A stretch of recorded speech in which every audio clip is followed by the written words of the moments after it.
Wish more people had common sense, then this world wouldn't be so tense.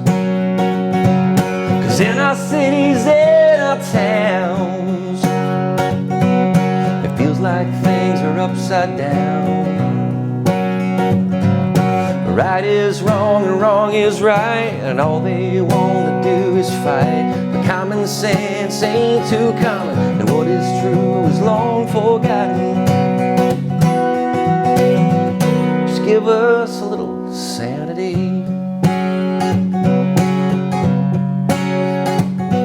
Welcome to the Beau Show. I thought I would devote today's episode to perception versus reality and the concept of common sense. On this show, I always want to approach topics with a hefty dose of logic and rationale. The problem is that many people out there are brainwashed by mainstream media, Hollywood, and social media. Due to that, common sense can be a rather uncommon thing. Perceptions of logical reasoning can be viewed as right-wing, and we all know the words people have used to damn people on the right: fascist, Nazi, things of that sort. But most people aren't aware of the seismic shift of perception in this country that has turned things upside down, where good is bad and bad is good. Being a millennial, I don't always identify with the baby boomers, and I don't always identify with the young Gen Zers either, so I'm kind of somewhere in between. But when it comes to certain values and principles, I find it rather important to my constitution to be rock solid, because that's where your inner core feels things and makes the most important decisions. I'll give you an example. I consider myself an alpha male, a leader, a decision maker, and someone who values and appreciates women, not just for their aesthetic beauty, but for their brains and for their ability to transform culture and values. But the perception of an alpha male today is toxic masculinity. The idea that because I am so solid in my orientation and desires, that I'm a brute, a cad, a guy who makes demeaning jokes to women and wants to keep them in the home. And those are all untrue perceptions. But here I am, having to defend my own constitution that I am non-toxic. Then there's my own race, the notion that I need to feel guilty about something I never did, something generations ago. Approaching the world with reason allows me to feel good about who I am, based on my own volition and actions, not how someone else has defined me. Then you look at the current political climate. For instance, the big brouhaha over the Georgia election reforms. How could requiring a photo ID to vote possibly be suppressive? That's just not common sense. But if anyone agrees that a photo ID should be required, that is considered blasphemy, bigotry, and every other bad word. And then corporations and media and entertainment get involved to reaffirm how bad of a person you are just for agreeing with a common sense law. It becomes a scarlet letter. You might even be banned on social media, if not shadow banned or deplatformed at the very least, so that your message does not reach beyond your home. This is why perceptionally there has been such a shift in thinking, where the sacred has become profane and vice versa. You're not encouraged to worship any god anymore. You are instead encouraged to worship yourself. So to many out there, my common sense approach will seem like it's right-winged to some because they have no idea what is right from left or right from wrong. If you've formed your opinions from a lackey like John Oliver or mainstream news, you haven't thought for yourself. Look at how Kanye West was treated just for thinking for himself. He went from being this celebrated musical genius to a kooky whack job. He won a Grammy this year, and I bet you didn't even know that because his album was a Christian album called Jesus is King. Whoops, don't tell anyone they can't be king, especially Harry and Meghan. How many people do you see today that are respected for standing during the national anthem? No. You see people celebrated for kneeling. Speaking of common sense, let's look at what the author of the book by that very name, Thomas Paine, says. Quote, "A long habit of not thinking a thing wrong gives it a superficial appearance of being right and raises at first a formidable outcry in defense of custom. But the tumult soon subsides. Time makes more converts than reason." End quote. Therein lies the problem. Time has created more converts than reason has. So many of the things that might be considered wrong are now considered right. Look at the concept of tolerance itself. Tolerance means acceptance, but more and more, the traditional thinking people are treated as outcasts of society. Those non-woke people are tarred and feathered. This is not tolerance, but the conventional thinking is that tolerance means anyone with whom I agree. When you upend this process, it becomes exactly as Thomas Paine has said. Time has converted you, not reason. If big tech giants can reorder how you search for information, you're being led down a certain path without your knowledge. In court, that would be called leading the witness, Your Honor. Your first few search results may entirely shape your opinion because you aren't exposed to what could be the truth. Let's look at the word truth as well. How many times have you heard that catchy phrase, speak your truth? What the hell does that even mean? You have an opinion, I have an opinion, but there's only one truth. This notion of speaking your truth is a validation of an opinion masked as truth. I can say I'm speaking my position or my values or my interpretation, but your truth has given a perceptional fallacy. Over time, the Democrat Party has adopted positions that have socialist components to them, from societal programs that create government dependency to the progressive income tax to reduction of basic civil liberties. This erosion may have been so slow over time that once again, time created converts, where these policies don't seem so extreme. Alexandria Ocasio-Cortez's suggestion to get rid of the Department of Homeland Security and ICE would be an exercise in this lack of logic that, to some degree, has become in vogue. When Border Patrol is arresting foreign national terrorists and violent criminals with records, the logical person would ask, why would you want to get rid of the very agencies that can identify, apprehend, and prosecute such criminals? Common sense would tell you, we need these agencies to protect our homeland, but you have an elected representative of Congress right now normalizing the abolishment of them.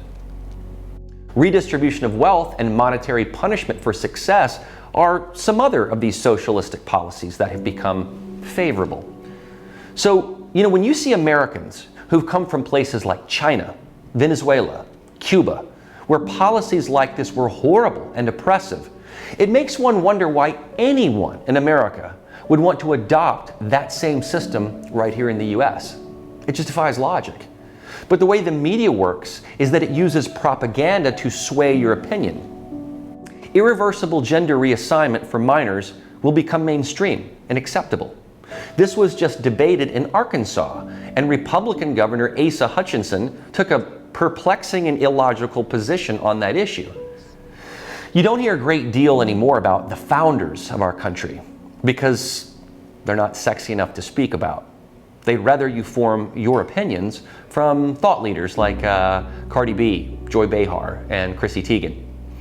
But the founders had this infinite wisdom about how our government should work. You know why? Because they'd been persecuted themselves. So they wanted to maximize that liberty. They envisioned a free press, not a propaganda press. They wanted the opposite of socialism and communism.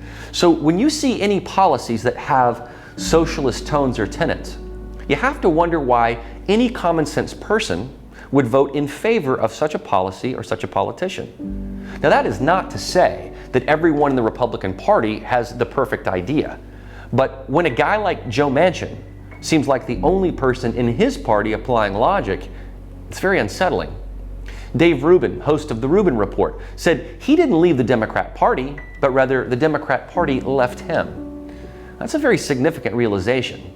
And now, even he is being vilified and bullied for being liberated, if you want to call it that. People who are applying independent thinking and common sense and leaving the parties they might have grown up in are now being treated as traitors. This is another one of those upside down perceptions that I'm talking about.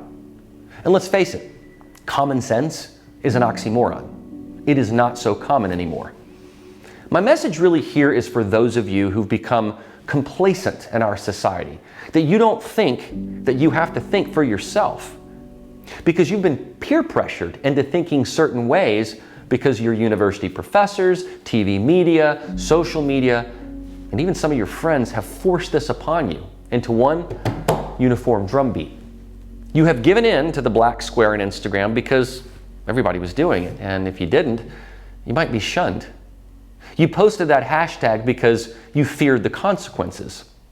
You didn't speak up because you might lose your job or a friend. And isn't it sad that free speech has become so abused that it is now just a privilege rather than a right? Piers Morgan and Sharon Osbourne are the latest casualties. Cancel culture has made you fearful for everything you say or do, public or private. So you have lost not just your freedom of speech, but your freedom of thought. Look at the dating apps out there right now. Have you ever seen the non-negotiable questions out there? The "you should not go out with me if" question? How many times have you seen "you should not go out with me if you voted for Trump" or if you're a Republican? Because people have decided that they will not even speak to you if you have certain political positions. So much for tolerance. Common sense requires respectful discourse, but that tolerance has become intolerance. When I spoke with author Kenny Xu about his book, An Inconvenient Minority, he talked about this cosmic arrogance that elites have, where they reorder society into preferred groups, basically picking winners and losers. To be independent means to push back on wrongs, to reject the notion that you are defined by anything other than how you define yourself. It means aiming high, as Dr. Jordan Peterson writes in his book, 12 Rules for Life, because aiming high has a worthy goal to it. Living in societal complacency breeds ignorance and also induces herd mentality. Not everyone is born a natural leader, but everyone can have an innate sense of leadership in their values and their mores. Being bullied around on social media will weaken you, and we don't need more weak people. If that means that you leave Facebook or Twitter, do it. I left Twitter long ago because I found no value in it, and I saw the environment it was creating. You might not have wanted to vote for Donald Trump or for Joe Biden. That's okay, but don't let anyone bully you into voting for someone just because your peers did it, or more importantly, because you found it virtuous to do so. All this corporate virtue signaling that we are seeing right now is trying to teach you to virtue signal as well. But you have to resist that urge, because there's nothing virtuous about being woke, or worse, being wrong, and not applying independent thinking. The social grooming pervades your devices and your apps. Your smartphone is not necessarily so smart. It is curating your thought process. Now, what I'm suggesting will require a deep dive into who you are and what you want to exude. But it's worth it, because you'll value yourself more, and you'll be even more valuable to others because they will see you as a beacon of light for not being a follower. Applying common sense, it takes some work, but you'll be glad you used it. Your parents give you as much wisdom as they can. I know that mine did. But when you turn a certain age, you enter the world and you start seeing things differently. I know that when I moved to Los Angeles, I had such a great foundational grounding that I never fell victim to LA's culture. But I saw many lose their souls, especially to things like drugs. They wanted to badly fit in and be accepted, and they lost themselves. Peer pressure is really strong, and herd mentality dominates social media. But if you knew that a black square on Instagram meant supporting the destruction of the family unit, where the leader of that movement could move into a multi-million-dollar home in a neighborhood that, let's just say, did not exactly look like the community she was uplifting, would you change your opinion? Would you act differently? Applying critical thinking, not critical race theory, will serve you well. But I've realized that most people will choose the path of least resistance. They'd rather fit in with their peers than take the road less traveled by.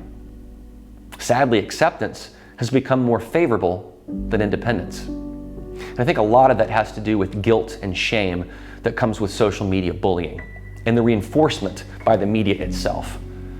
I watched Jimmy Kimmel sit there like a giddy little dog in front of Hunter Biden asking him about his laptop.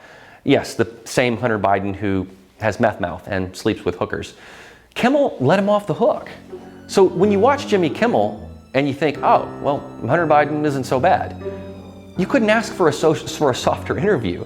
Can you imagine that same type of tone and treatment with Donald Trump Jr. or Ivanka? The common sense person would say, holy caca, Hunter Biden is a D-bag. But Kimmel sat there and gave him crumbs of sweet nothings in his T-ball interview. But he's a product of confirmation bias. Have you seen the Hunter photos from Daily Mail? Have a look. I'll wait. It's just so absurd to hear people say, oh, finally, we have restored dignity to the office of president. Right. The guy who paved every way for his son, who then basically ruined his own life. But Joe told you. But look, it is what it is, and he's a grown man. He is the smartest man I know. See what I mean?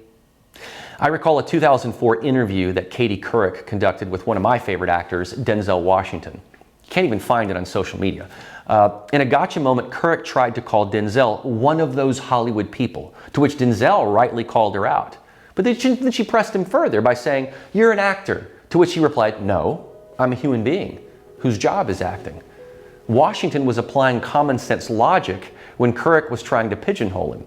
He further stated this, "I'm a result of what this country can do." You have to use common sense. It's a necessary tool in today's environment. I'm Beau, and that's the show.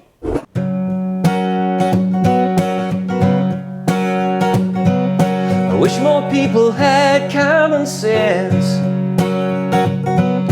Then this world wouldn't be so tense. 'Cause in our cities and our towns, it feels like things are upside down. Right is wrong and wrong is right, and all they want to do is fight. But common sense ain't too common, and what is true is long forgotten. Just give us a little sanity.